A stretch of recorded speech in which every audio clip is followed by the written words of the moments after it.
پچھلے ایپیسوڈ سے اب تک ہم نے یہ جانا کہ کس طرح صالح علیہ السلام کی قوم نے اللہ تعالیٰ کی بھیجی ہوئی اونٹنی کو کس طرح ناحق قتل کیا، اور پھر کس طرح اللہ تعالیٰ کے عذاب نے اس پوری قوم کو آ پکڑا اور ان ظالموں میں کوئی بھی باقی نہ رہا، اور کس طرح صالح علیہ السلام کی قوم کو رہتی دنیا کے لیے مثال بنا دیا۔ اب مزید نسلیں آتی چلی گئیں اور ابلیس اپنا کام کرتا چلا گیا اور لوگوں میں شرک اور بت پرستی پھیلاتا چلا گیا، اور پھر طے بر طے اللہ تعالیٰ اپنے مزید پیغمبر بھیجتا چلا گیا۔ اور اب ہم جس پیغمبر کی بات کرنے والے ہیں وہ ہیں جن کو اللہ تعالیٰ نے اپنا دوست کہا اور ان کا نام قیامت تک کے لوگوں کے لیے یادگار بنا دیا، ابراہیم علیہ السلام۔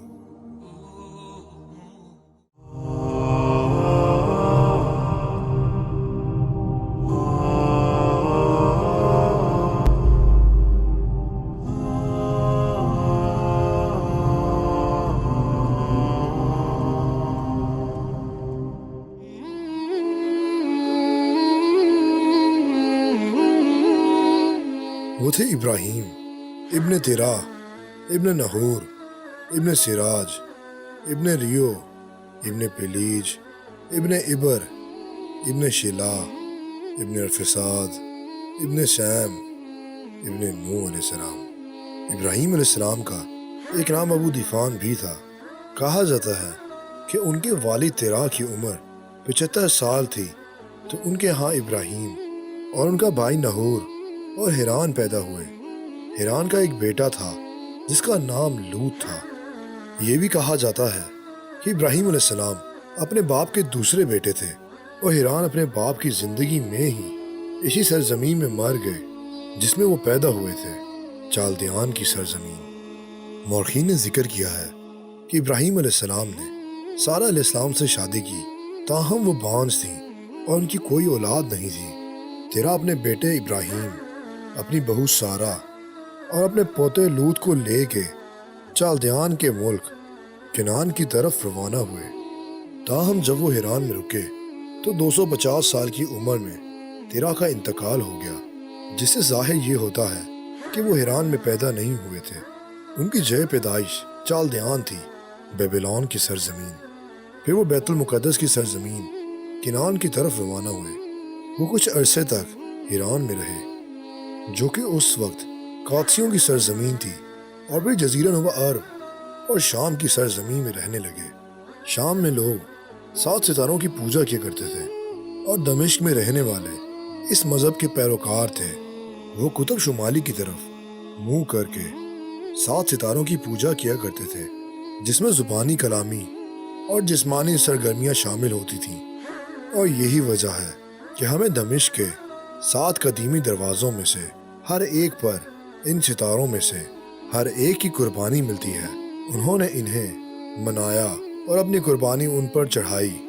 چنانچہ ایران کے لوگ بھی ستاروں اور بتوں کی پوجا کرتے تھے، اور اس طرح ابراہیم علیہ السلام، ان کی بیوی سارہ علیہ السلام اور ان کے بھتیجے لوط علیہ السلام کے علاوہ کوئی بھی مومن نہیں تھا۔ اور اس سب شرک اور بت پرستی کو روکنے کے لیے اللہ تعالیٰ نے ابراہیم علیہ السلام کو منتخب کیا تھا۔ اللہ تعالیٰ نے ان کو بچپن میں حکمت عطا فرمائی تھی اور اپنا رسول بنا کر بھیجا، اور بڑھاپے میں اپنا دوست بنایا۔ اللہ تعالیٰ فرماتا ہے، اور ہم نے اس سے پہلے ابراہیم کو ان کے حسن سلوک سے نوازا تھا، اور ہم ان کے بارے میں خوب جانتے ہیں۔ ابراہیم علیہ السلام نے اپنی دعوت کا آغاز اپنے والد سے کیا، جو کہ سب سے پہلا حق رکھتے تھے۔ جب انہوں نے اپنے باپ سے کہا کہ ابا جان، آپ ایسی چیزوں کو کیوں پوچھتے ہیں جو نہ سنیں اور نہ دیکھیں اور نہ آپ کے کچھ کام آ سکیں؟ اب یہاں اللہ تعالیٰ نے ابراہیم علیہ السلام اور ان کے والد کے درمیان ہونے والی گفتگو اور بحث کا ذکر کرتے ہیں، اور بتایا کہ کس طرح ابراہیم علیہ السلام نے اپنے والد کو نرمی اور شائستگی کے ساتھ راہ حق کی دعوت دی۔ انہوں نے انہیں سمجھایا کہ وہ بتوں کی پرستش میں کیوں غلط ہیں، جو کہ نہ تو سننے کی صلاحیت رکھتے ہیں اور نہ ہی دیکھنے کی صلاحیت رکھتے ہیں۔ پھر وہ کس طرح کسی کی ضرورت پوری کر سکتے ہیں، اور کس طرح مشکل آنے پر یہ بت ان کی مدد کر سکتے ہیں۔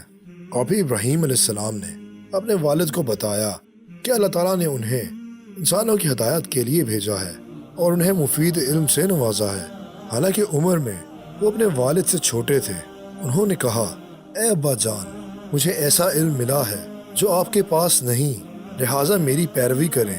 میں تو آپ کو سیدھی راہ دکھاؤں گا جو کہ پانی کی طرح صاف ہے، جو کہ آپ کی زندگی میں اچھائیاں لے کے آئے گی، دنیا میں بھی اور آخرت میں بھی۔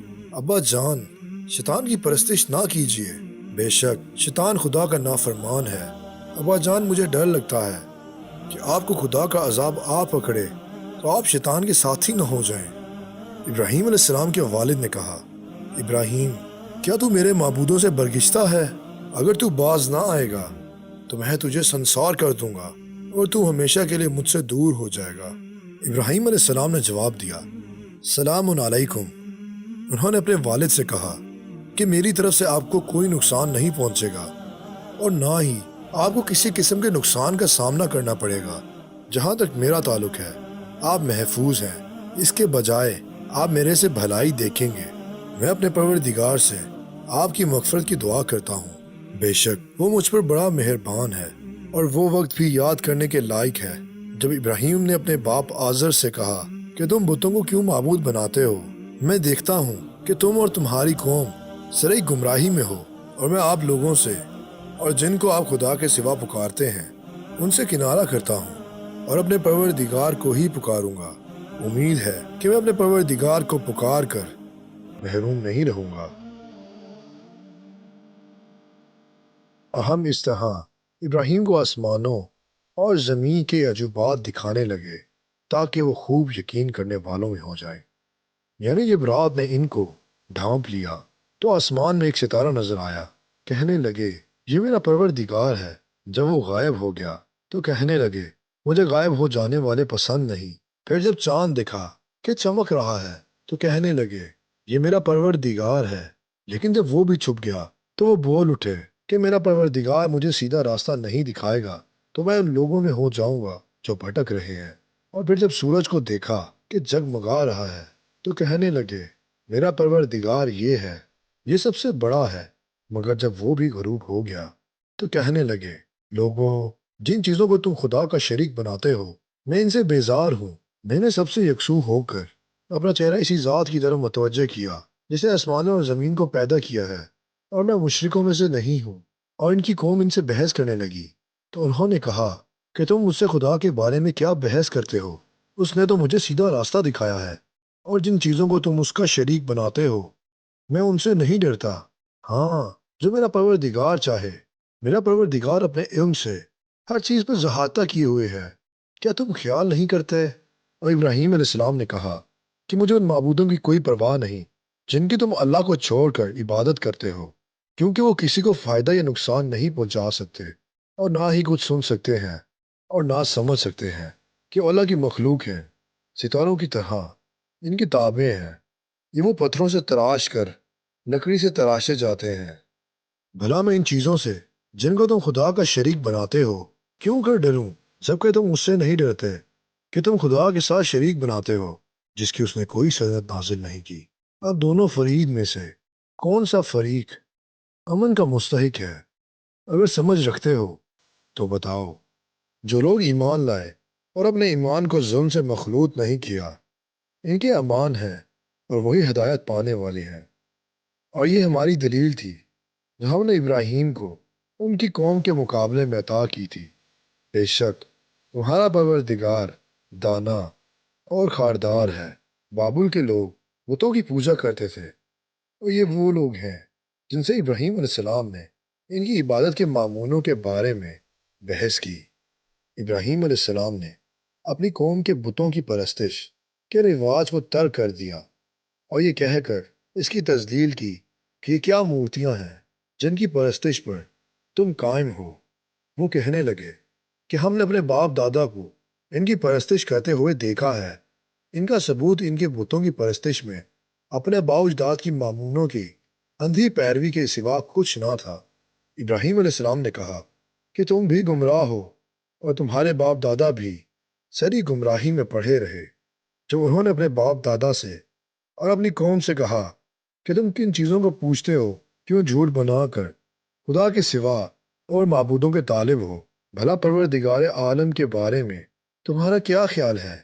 اس کا یہ مطلب ہے کہ تمہارا کیا خیال ہے کہ جب تم بتوں کی پوجا کے بعد آخر کار اس سے ملو گے تو اللہ تمہارے ساتھ کیا کرے گا؟ ابراہیم علیہ السلام نے کہا کہ جب تم ان کو پکارتے ہو تو کیا وہ تمہاری آواز کو سنتے ہیں؟ یہ تمہیں کچھ فائدہ دے سکتے یا نقصان پہنچا سکتے ہیں؟ انہوں نے کہا نہیں، بلکہ ہم نے اپنے باپ دادا کو اس طرح کرتے دیکھا ہے۔ ابراہیم علیہ السلام کی قوم نے اس حقیقت کو قبول کیا کہ ان کے بت کسی پکارنے والے کو نہیں سنتے اور نہ کسی کو فائدہ پہنچاتے ہیں اور نہ نقصان پہنچاتے ہیں۔ ان کے ان بتوں کی پرستش کرنے کی وجہ صرف یہ تھی کہ انہوں نے اپنے آباء و اجداد کو ان کی پوجا کرتے ہوئے دیکھا۔ تو ابراہیم علیہ السلام نے ان سے کہا، کیا تم نے دیکھا جن کو تم پوجتے رہے ہو، تم بھی اور تمہارے اگلے باپ دادا بھی، وہ میرے دشمن ہیں، مگر خدا رب العالمین میرا دوست ہے۔ یہ ان بت پرستوں کے جھوٹ کے خلاف ایک فیصلہ کن ثبوت ہے، کیونکہ اگر وہ سچے معبود ہوتے تو ابراہیم علیہ السلام کو نقصان پہنچا سکتے تھے جب وہ ان سے انکار کرتے تھے۔ وہ بولے، کیا تم ہمارے پاس واقعی حق لائے ہو؟ ہم سے کھیل کی باتیں کرتے ہو؟ انہوں نے ابراہیم علیہ السلام سے پوچھا کہ وہ ان کو کس چیز کی طرف بلا رہے ہیں، یا ان کی عبادت کی تردید کر رہے ہیں، یا ان کی باپ دادا کو بدنام کر رہے ہیں؟ کیا یہ سب سنجیدہ تھا یا کہ وہ ان کے ساتھ مذاق کے طور پر کر رہے تھے؟ ابراہیم علیہ السلام نے کہا، نہیں، بلکہ تمہارا پروردگار آسمانوں اور زمینوں کا پروردگار ہے، جس نے ان کو پیدا کیا ہے، اور میں اس بات کا گواہ اور اسی بات کا قائل ہوں۔ ابراہیم علیہ السلام نے جواب دیا کہ وہ اپنے پروردگار کے معاملے میں سنجیدہ ہیں، اور یہ کہ ان کا معبود صرف ایک ہی ہے، جو ہر چیز کا رب ہے اور ہر ہستی کا خالق ہے، جس نے اس کائنات کو پیدا کیا ہے، جس کی کوئی نظیر نہیں ہے، اور اس لیے انہیں چاہیے کہ اس کے ساتھ کسی اور کو شریک نہ ٹھہرائیں۔ اور خدا کی قسم، جب تم پیٹھ پھیر کر چلے جاؤ گے تو میں تمہارے بتوں سے ایک چال چلوں گا۔ ابراہیم علیہ السلام نے قسم کھائی کہ جب وہ سب اپنے اپنے تہوار میں چلے جائیں گے تو وہ ان کے بتوں کے خلاف سازش کریں گے، خواہ ابراہیم علیہ السلام نے ان سے یہ بات کھلے عام کہی ہو یا اپنے ذہن میں کام کرنے کا عزم کیا ہو۔ یہ دونوں ہی باتیں ہمیں مفسرین سے ملتی ہیں، لیکن ایک بات جو واضح ہے وہ یہ ہے کہ ابراہیم علیہ السلام نے کچھ لوگوں کے سامنے کھلم کھلا بتایا۔ ان کا ایک تہوار تھا جسے وہ ہر سال شہر سے باہر جا کے مناتے تھے۔ ابراہیم علیہ السلام کے والد نے ان سے اس میں شرکت کے لیے کہا، لیکن انہوں نے کہا کہ وہ بیمار ہیں، طبیعت زیادہ ٹھیک نہیں ہے۔ تب انہوں نے ستاروں کی طرف ایک نظر کی اور کہا کہ میں تو بیمار ہوں۔ ابراہیم علیہ السلام نے اپنی تقریر میں اشارہ کیا تاکہ وہ ان بتوں کی تذلیل کر سکیں اور اللہ کے دین اور دین حق کی حمایت کر سکیں۔ پھر جب وہ اپنے تہوار کے لیے گئے اور انہوں نے خود کو بستی میں اکیلا پایا تو وہ خود کو چھپاتے ہوئے ان کی طرف تیزی سے آئے۔ ابراہیم علیہ السلام نے انہیں ایک شاندار محل میں پایا جس میں ہر قسم کے کھانے ان کے لیے پیش کیے گئے تھے۔ تو ابراہیم علیہ السلام نے طنزیہ انداز میں ان سے کہا، تم کھاتے کیوں نہیں؟ تمہیں کیا ہو گیا ہے؟ تم بولتے نہیں؟ پھر ان کو دائنے ہاتھ سے مارنا اور توڑنا شروع کیا۔ ابراہیم علیہ السلام نے ان کو کلہاڑے سے مارا اور پھر ان کو توڑ کر ریزہ ریزہ کر دیا، مگر ایک بڑے بت کو نہ توڑا تاکہ وہ اس کی طرف رجوع کریں۔ کہا جاتا ہے کہ ابراہیم علیہ السلام نے ان کے سب سے بڑے بت کے ہاتھ میں کلہاڑا لٹکا دیا تاکہ اسے نیچا دکھا سکیں، اور جب وہ لوگ تہوار سے واپس آئے تو انہیں معلوم ہوا کہ ان کے بتوں پر کیا گزری تھی۔ کہنے لگے کہ ہمارے معبودوں کے ساتھ یہ معاملہ کس نے کیا؟ وہ تو کوئی ظالم ہے۔ اس میں ایک واضح ثبوت تھا، اگر وہ سمجھنے کا دماغ رکھتے کہ اگر وہ سچے معبود ہوتے تو اپنے آپ کو اس ذلت اور رسوائی کا سامنا نہ کرتے، اور جو ان کو نقصان پہنچانا چاہتا اس سے وہ ضرور اپنا دفاع کرتے، لیکن اپنی جہالت پر وہ اڑے رہنے کی وجہ سے کہنے لگے، ہمارے معبود کے ساتھ یہ کس نے کیا ہے؟ لوگوں نے کہا کہ ہم نے ایک جوان کو ان کا ذکر کرتے ہوئے سنا ہے، اس کو ابراہیم کہتے ہیں، اس نے ان کے بارے میں طنز اور تحقیر میں بات کی، وہی ہے جس نے یہ کیا اور ان کو ٹکڑے ٹکڑے کر دیا۔ اور یہ وہی لوگ تھے جن کو ابراہیم علیہ السلام کھلم کھلا دھمکی دے کر گئے تھے۔ اور خدا کی قسم، جب تم پیٹ پھیر کر چلے جاؤ گے تو میں تمہارے بتوں سے ایک چال چلوں گا۔ وہ بولے، اسے لوگوں کے سامنے لاؤ تاکہ گواہ رہیں۔ انہوں نے کہا، اسے ہماری مجلس میں تمام لوگوں کے سامنے لاؤ تاکہ وہ سب سن سکیں اور شاہد ہوں کہ ابراہیم کیا کہتے ہیں، اور یہ بھی دیکھیں کہ ہم ان کو کیا سزا دیتے ہیں۔ در حقیقت یہ ابراہیم علیہ السلام کا بنیادی مقصد تھا کہ تمام لوگ ایک جگہ جمع ہو جائیں، اور اس طرح وہ ان کے جھوٹے عمل کی تردید کرتے ہوئے اپنے فرض اور مشن کو پورا کریں۔ جب وہ جمع ہوئے اور ابراہیم علیہ السلام کو لایا گیا تو انہوں نے ان سے پوچھا، ابراہیم بھلا یہ کام ہمارے معبودوں کے ساتھ تم نے کیا ہے؟ ابراہیم علیہ السلام نے کہا، نہیں، بلکہ یہ ان کے ساتھ بڑے بت نے کیا ہے۔ اگر یہ بولتے ہیں ان سے پوچھ لو۔ انہوں نے اپنے دل غور کیے تو آپس میں کہنے لگے، بے شک تم ہی بے انصاف ہو۔ وہ یہ کہہ کر اپنے آپ پر افسوس کرنے لگے، جب تم نے اپنے معبودوں کو غیر محفوظ چھوڑ دیا تھا تو تم خود غلط تھے، پھر شرمندہ ہو کر سر نیچے کر لیے۔ اس پر بھی ابراہیم سے کہنے لگے کہ تم جانتے ہو کہ یہ نہیں بولتے۔ اب یہاں وہ ابراہیم علیہ السلام سے کہنے لگے کہ تم بہتر جانتے ہو کہ یہ بول نہیں سکتے، تو تم ہم سے یہ کیسے کہہ سکتے ہو کہ ہم اس سے یہ سوال کریں؟ تو یہ وہ لمحہ تھا جب ابراہیم علیہ السلام نے ان سے سوال کیا۔ ابراہیم علیہ السلام نے کہا، پھر تم خدا کو چھوڑ کر کیوں ایسی چیز کی پوجا کرتے ہو جو نہ تمہیں کوئی فائدہ دے سکے اور نہ ہی نقصان پہنچا سکے؟ تو ہے تم پر اور جن کو تم خدا کے سوا پوجتے ہو ان پر بھی، کیا تم عقل نہیں رکھتے؟ تو وہ لوگ ان کے پاس ڈرے ہوئے آئے۔ انہوں نے کہا کہ تم ایسی چیزوں کو پوجتے ہو جن کو خود تراشتے ہو، تم ان بتوں کی پرستش کیسے کر سکتے ہو جنہیں تم نے اپنے ہاتھوں سے تراشا ہے؟ حالانکہ تم کو اور جو تم بناتے ہو اس کو خدا ہی نے پیدا کیا ہے۔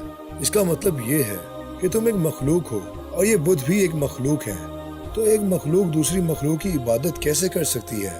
کیونکہ عبادت صرف اللہ کی ہے جو خالق ہے، جس کا کوئی شریک نہیں۔ اور پھر جب ان لوگوں نے دیکھا کہ ان کے پاس کوئی دلیل نہیں بچی تو وہ کہنے لگے کہ اس کے لیے ایک عمارت بناؤ، پھر اس کو آگ کے ڈھیر میں ڈال دو۔